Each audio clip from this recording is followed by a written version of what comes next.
This might be another one of my controversial book reviews because I have some mixed opinions about this one. I do. Hi guys, welcome to a video, and in today's video I'm just going to be reviewing the book Gideon the Ninth. I was looking for lesbian fantasy and science fiction books, and this book kept being recommended to me. It seemed to have quite a bit of buzz about it, so I got it and I read it. Oh, and by the way, this video contains spoilers, so if you haven't read the book, you might want to leave this video and never return to this channel. It's too late for my other subscribers, but you still have a chance to get out whilst you can. So what is this book about? Well, to be succinct, Gideon the Ninth is described as being about lesbian necromancers who explore a haunted gothic palace in space. I mean, it says that on the front cover, but actually the main lesbian character in this book isn't actually a necromancer, and I'm not sure if the other character who actually is a necromancer is a lesbian, so I mean, okay, but the lack of attention to detail on the front of this book is very foreshadowing. So like I said, I have mixed opinions about this book, but let's start on a positive note with what I liked. So what I enjoyed the most about this book was the complex relationship between the characters of Gideon and Harrow. The author does a good job of setting up a low burning but very prominent tension between these two, which is very enjoyable to read. She also fleshes out these two characters quite well, and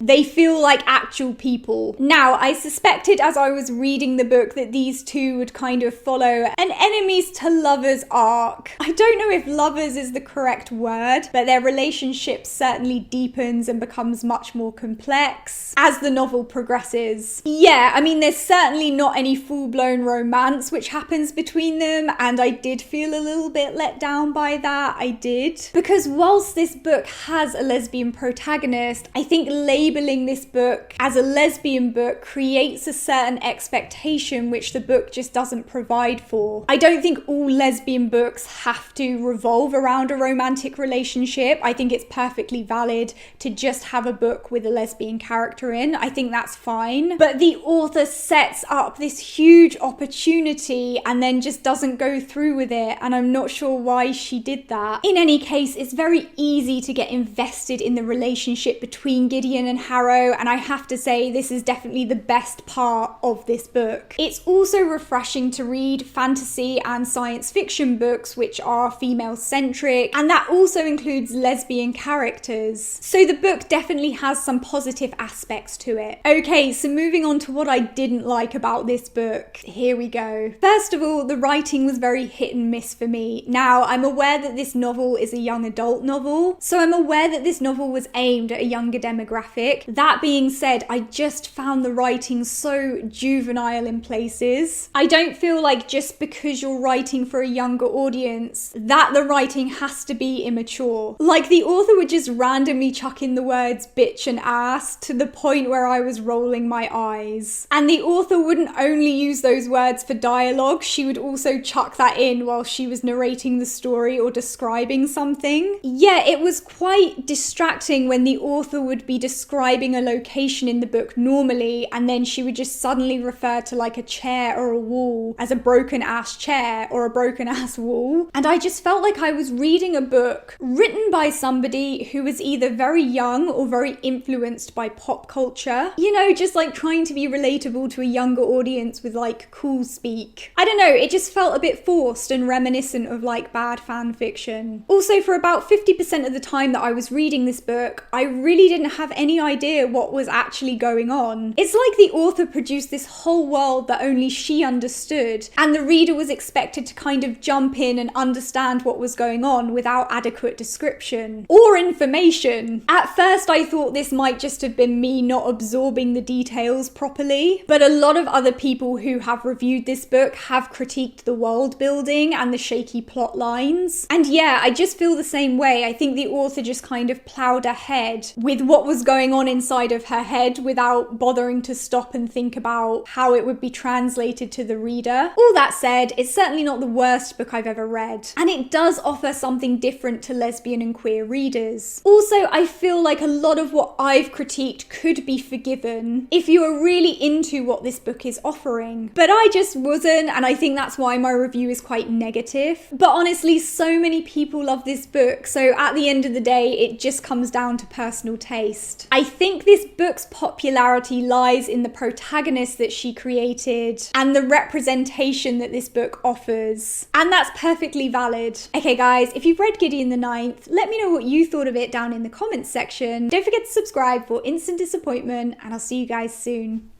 Bye!